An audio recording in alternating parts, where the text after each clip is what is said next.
நம்முடைய தியானத்துக்காக எடுத்துக்கொள்ளப்பட்டிருக்கிற வேத பகுதி லூக்கா எழுதின சுவிசேஷம் 2ஆம் அதிகாரம். சில வசனங்களை ஒன்றிலிருந்து நான் வாசிக்கிறேன். பக்கம் புதிய ஏற்பாட்டில் 78, லூக்கா எழுதின சுவிசேஷம் 2ஆம் அதிகாரம் 1 to 7 வரைக்கும் நான் வாசிக்கிறேன். அந்நாட்களிலே உலகமெங்கும் குடிமதிப்பு எழுதப்பட வேண்டும் என்று அகஸ்து ராயனால் கட்டளை பிறந்தது. சீரியா நாட்டிலே சிரேனியு என்பவன் தேச அதிபதியாக இருந்தபோது இந்த முதலாம் குடிமதிப்பு உண்டாயிற்று.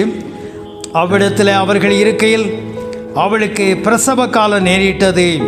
அவள் தன் முதற் பேரான குமாரனை பெற்று சத்திரத்தில் அவளுக்கு இடமில்லாதிருந்தபடியினால பிள்ளையை துணிகளிலே சுற்றி முன்னணியிலே கிடத்தினாள் என்பதே. ஆமீன். ஜெபிப்போம். ஆண்டவராகிய இயேசு கிறிஸ்து இந்த உலகத்தில் மனிதனை மீட்கும்படியாக நீர் அவதாரம் எடுத்து எங்களோடு கூட வாழும்படியாக அந்த கிறிஸ்மஸ் நாளினுடைய காரியங்களை நினைவுகூறும்படியாய் வசனங்களை தியானிக்கும்படியாய் கொடுத்த கிருபைக்காய் ஸ்தோத்திரிக்கிறோம். நீர் எங்களோடு பேசும்படியாய் ஜெபிக்கிறோம் ஐயா. உமக்கே நன்றிகளையும் துதிகளையும் ஏறெடுக்கிறோம். ஆண்டவராகிய இயேசின் மூலம் ஜெபிக்கிறோம் நல்ல பிதாவே. ஆமென். இந்த நாட்களில் உலகமெங்கும் அநேக திருச்சபைகளில் ஆண்டவராகிய இயேசு கிறிஸ்துடைய பிறப்பை குறித்து அதனுடைய சிறப்பை குறித்து அனுசரிக்கிற நாட்களாக இருக்கிறது. ஆகவே நாமும் திருச்சபையாய் இணைந்து ஆண்டவரை இந்த பாடல்கள் மூலமாய் வசனங்களின் மூலமாக இந்த கலை நிகழ்ச்சி மூலமாய் மகிமைப்படுத்தும்படியாய் கர்த்தர் கொடுத்த வாய்ப்புக்காக நாம் ஆண்டவருக்கு நன்றிகளையும் துதிகளையும் நாம் ஏறெடுக்கிறோம். ஆண்டவராகிய இயேசு கிறிஸ்து இந்த உலகத்தில் பிறந்தார் என்பது வேதத்தின் அடிப்படையிலும் சரித்திரத்தின் அடிப்படையிலும் உண்மை உண்மை உண்மை. வேதத்தில் நாம் பார்க்கிறோம், ஆண்டவர் என்னுடைய பிறந்த நாளை கொண்டாடுங்கள் என்று எந்த பகுதியிலும் சொல்லப்படவில்லை. ஆனால் உலகத்தின் சரித்திர ஆசிரியர்கள் கிறிஸ்துனுடைய பிறப்புக்கு முன் பிறப்புக்கு பின் என்று சொல்லி வரலாறு உலகத்திலே 2ஆக பிரிக்கப்படுகிறதை அறிகிறோம். அது குறிக்கப்படுகிறது. இவைகளெல்லாம் நடைபெறும் நடத்தப்பட வேண்டும் என்று சொல்லி ஆண்டவர் என்ன செய்யவில்லை, குறிக்கவில்லை. ஆனால் இது தவிர்க்கப்பட முடியாத சரித்திர பூர்வமானது இயேசுனுடைய பிறப்பு. வரலாற்று பூர்வமாகவும் வேதத்தின் அடிப்படையிலும் அதுகள் நிரூபிக்கப்பட்டு கொண்டு இருக்கிறது. 2000 ஆண்டுகளுக்கு மேலாக இந்த உலகத்தில் எந்த ஒரு தனிப்பட்ட நபருடைய பிறப்பு தொடர்ச்சியாக கொண்டாடப்படுகிறதல்ல. ஆனால் இந்த உலகத்தில் மனிதனை மீட்கும்படியாக வந்த இயேசு கிறிஸ்துடைய பிறப்பு கொண்டாடப்படுகிறது. இந்த பகுதியில் நாம் பார்க்கதான காரியம் என்னவென்றால், தேவ தூதனால முன்னறிவிக்கப்படுகிறது. இயேசு கிறிஸ்துடைய பிறப்பு முன்னறிவிக்கப்பட்டு அவருக்கு பெயரிடப்படுகிறது. ஒன்று, அவர் இயேசு என்று அழைக்கப்படுவார் என்று சொல்லப்படுகிறது. இயேசு என்றால் அந்த பேருக்கு பெரிய வல்லமையும் நன்மதிப்பும் அதற்கு காலாகாலமாய் அழியாத நாமம் கொடுக்கப்படுகிறது. அதுதான் இயேசு. தம்முடைய ஜனங்களின் பாவங்களை நீக்கி அவர்களை விடுவிப்பார், ரட்சிப்பார் என்று சொல்லப்படுகிறது. இன்னொரு பேர் அவருக்கு கொடுக்கப்படுகிறது, இம்மானுவேல் என்று அழைக்கப்படுவார். ஏதோ ஆண்டவர் தம்முடைய ஜனங்களுடைய பாவங்களை நிவர்த்தி செய்து மன்னித்து விட்டு அப்படியே விட்டு விடுகிறார் அல்ல. இம்மானுவேல் என்பதற்கு தேவன் நம்மோடு கூட, இறைவன் நம்மோடு கூட இருக்கிறார் என்ற அர்த்தமாம். நம்முடைய வாழ்க்கையின் கடைசி பரியந்தம் நம்மோடு கூட இருப்பேன் என்று அவருடைய வாக்கு தத்தம் கொடுக்கப்படுகிறது. இந்த பிறப்புக்கு உடைய சம்பவத்தை நாம் இந்த பகுதியில் அறியும் போது, குழந்தை பிறக்க போகிறது, இயேசுவான பிறக்க வேண்டியதான நாட்கள் கிட்டி சேருகிறது. மரியாள் இந்த சிலாக்கியத்தை பெறுகிறதை வேதத்தில் நாம் அறிகிறோம். யோசேப்பு மரியாளுக்கு வாழ்க்கை துணைவராக நியமிக்கப்பட்டிருக்கிறார், உதவி செய்யப்பட்டிருக்கிறார். இவர்கள் இருவரும் நாசரேத் என்கிற ஊரிலிருந்து பெத்லெகேமுக்கு குடிமதிப்பு எழுதப்படும்படியாக இவன் தாவீது வம்சத்தை சார்ந்தவனாக யோசேப்பு இருக்கிறபடியினால தன்னுடைய சொந்த ஊருக்கு பெத்லெகேமுக்கு பயணப்பட்டு வருகிறார்கள். சூழல் என்னவென்றால், நிலைமை என்னவென்றால், மரியாள் ஆண்டவராகிய இயேசு கிறிஸ்துவை தன்னுடைய வயிற்றில் சுமந்து இருக்கிறாள், செல்ல இருக்கிறாள். 100% இது பரிசுத்த ஆவியினால மரியாளுடைய வயிற்றில் உருவாகியிருக்கிறது ஆண்டவராகிய இயேசு கிறிஸ்து என்னும் குழந்தை. இவர்கள் குழந்தை பிறக்க வேண்டியதான கடைசி மாதம். இந்த நாசரேத் என்கிற ஊரில் அவர்கள் குடியிருக்கிறார்கள். போக வேண்டிய இடம் பெத்லெகேம். ஏறத்தாழ 80 மைல்கள், 120 கிலோமீட்டர் தூரம் இவர்கள் பயணப்பட வேண்டும். நிலைமை என்ன? குழந்தை பிறக்க இருக்கிறதான கடைசி மாதம். பொதுவாக ஒரு கர்ப்பவதி கர்ப்பமான முதல் சில மாதங்கள் பயணப்படக்கூடாது. பிள்ளை பிறக்க வேண்டியதான கடைசி மாதங்களிலும் பயணத்தை தவிர்க்க வேண்டும். ஏனென்றால் அவ்விதமாக பயணம் செல்வார்களானால் எந்த நேரத்திலும் வழியில் குழந்தை பிறக்கலாம். இப்பொழுது இவர்களுக்கு என்ன பொறுப்பு? அந்த தேசத்தில் சென்சஸ், குடிமதிப்பு பகுதியில் பிறந்த ஒவ்வொருவரும், வாழ்கிற ஒவ்வொருவரும் தங்களுடைய பெயர்களை அவர்கள் சொந்த ஊரில் பதிவு செய்ய வேண்டும். இந்த நாட்களிலே பார்க்கிறோம், வாக்காளர் பட்டியலில் அவர்கள் இடத்துல அவர்கள் விண்ணப்பத்தை பதிவு செய்ய வேண்டும். அந்த விழிப்புணர்வு இன்னும் அநேகருக்கு இல்லை. என்னத்துக்கு போய் பதிவு பண்ணணும்? ஓட்டு வாங்குறவங்க வந்து கேட்கட்டும், சேர்க்கட்டும். இது இப்பொழுது ஆதார், இது அடையாளம் என்ன செய்கிறதில்ல, அடையாள கார்டு இல்லை என்பது சொல்லப்படுகிறது. முன்னாடி ஆதார் இருந்தால் போதும் என்று, இப்போது ஆதார் அது குடியுரிமைக்கு சான்றிதழ் அல்ல என்று சொல்லப்படுகிறது. அப்படியானால் நம்முடைய தேசத்தில் இருக்கிற ஒரு குடிமகனுக்கு ஒரு ஆதாரம் வாக்காளர் பட்டியலாக இனி கருதப்படும் என்று சொல்லப்படுகிறது. ஆகவே இந்த கடைசி குழந்தை பிறக்க வேண்டியதான சூழலில் கடைசி நிறைமாத கர்ப்பிணியாக மரியாள் இருக்கிறாள். போக வேண்டிய சூழல் 80 மைல்கள், 120 கிலோமீட்டர் ஏறத்தாழ.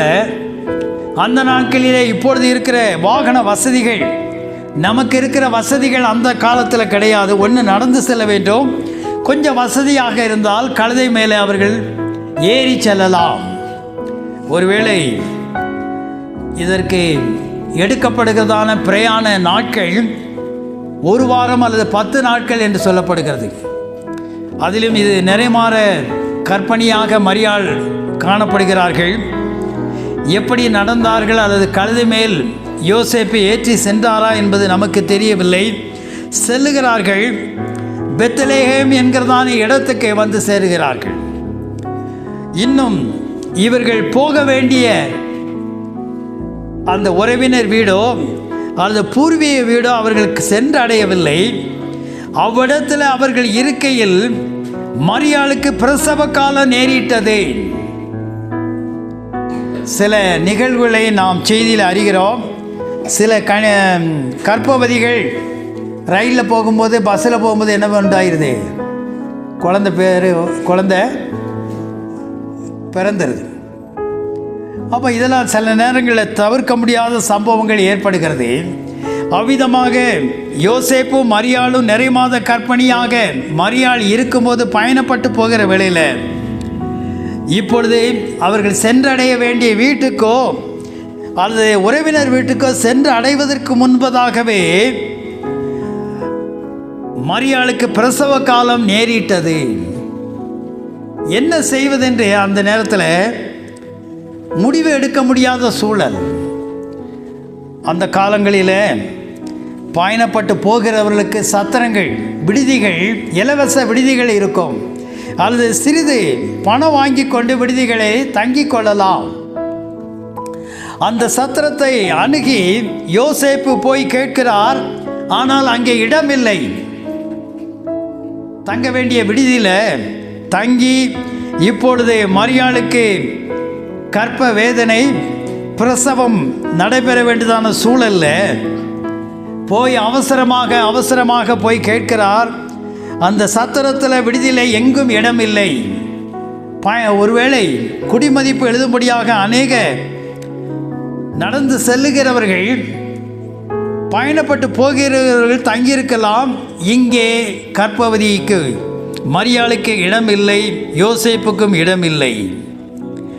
என்ன ஏற்படுகிறது? இடம் இல்லாத இருந்தபடியினால அவள் எங்கே? அங்கே மாட்டு தொழுவத்தில் பிள்ளை பிறக்க வேண்டியதான சூழ்நிலை இல்லை. வீட்டிலே எல்லா விதமான வசதிகள், டாய்லெட் இருக்கணும், எல்லாம் இருக்கணும், நேட்ஸ் இருக்கணும், அல்லது ஆஸ்பத்திரி, சில அடிப்படை சுகாதாரமான இடம் அவசியம். ஒரு குழந்தை பிறக்கும்போது சுகாதாரமான இடம் அவசியம்.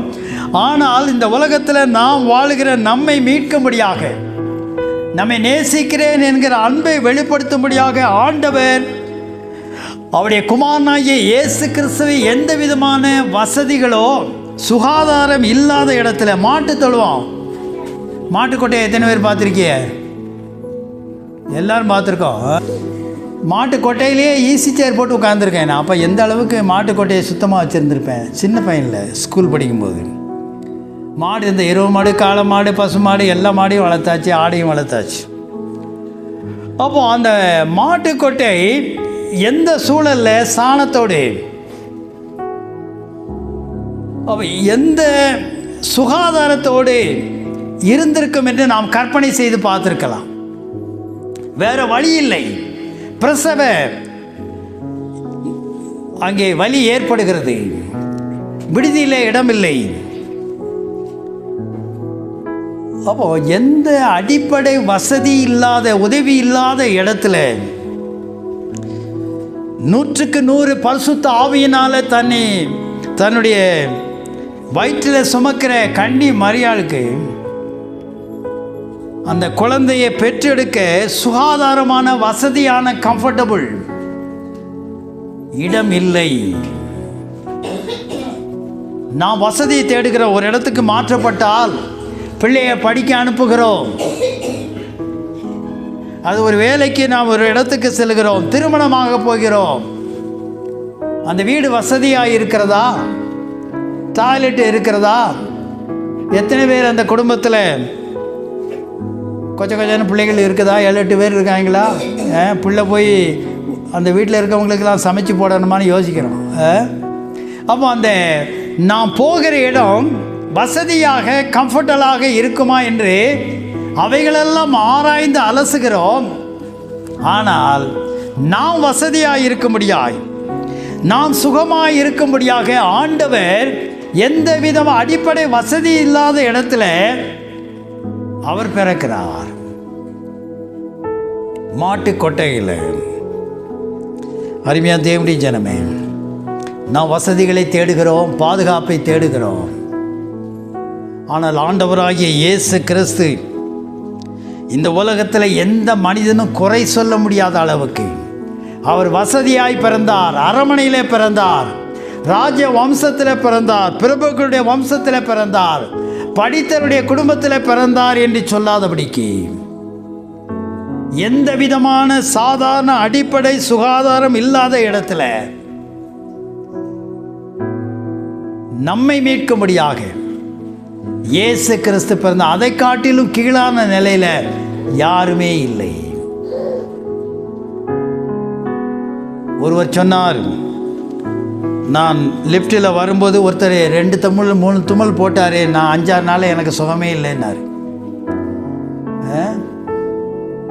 தும்மல் போட்டதே அந்த கிருமி அந்த லிஃப்டில் பயணப்பட்ட மற்றவங்களுக்கும் அது என்ன செய்கிறது, பரவி 5-6 நாள் சுகமில்லை, மாத்திரை மருந்து.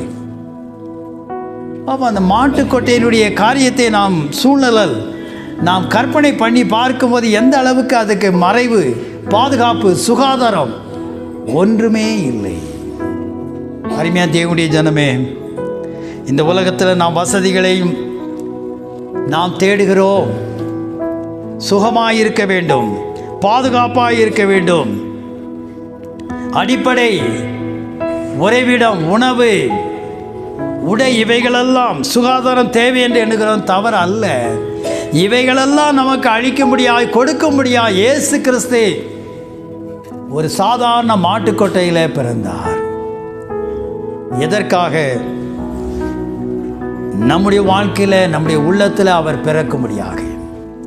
இந்த உலகத்தில் அந்த விதமான சாதாரண கீழ்நிலையில் பிறப்பதில், தன்னை தாழ்த்துவதில் அவருக்கு எந்த விதமான கஷ்டப்படவில்லை. ஆனால் நம்முடைய உள்ளத்தில் பிறப்பது தான் அவர் கஷ்டப்படுகிறார். அவர் தம்மை தாமே தாழ்த்தினார். ஆகவே எல்லா நாமத்திற்கு மேலான நாமம் அவருக்கு கொடுக்கப்பட்டது. உண்மையான கிறிஸ்மஸ் என்பது அவர் மாட்டு தொழுவத்தில், அது இந்த உலகத்தில் பிறந்தது பெரிய அற்புதம் மாத்திரம் அல்ல. அதை காட்டிலும் பெரிய அற்புதம் என்னவென்றால், அவருடைய விருப்பம் சிறு பிள்ளைகள், வாலிபர்கள், குடும்பஸ்தர்கள், பெரியருடைய உள்ளத்தில் பிறக்கும்போது தான் அது உண்மையான கிறிஸ்மஸ். ஆகவே 2000 ஆண்டுகளுக்கு முன்பாக நம்மை மீட்கும்படியாய், நமக்கு சுகத்தையும் பலத்தையும் இயேசு கிறிஸ்து நமக்கு வசதிகளையும் வாய்ப்புகளையும் கொடுக்கும்படியாக சாதாரண கீழ்நிலையில் இந்த உலகத்தில் அவதரித்தார். அதை காட்டிலும் எந்த மனிதனும் என்ன செய்ய முடியாது? பிறக்க முடியாது.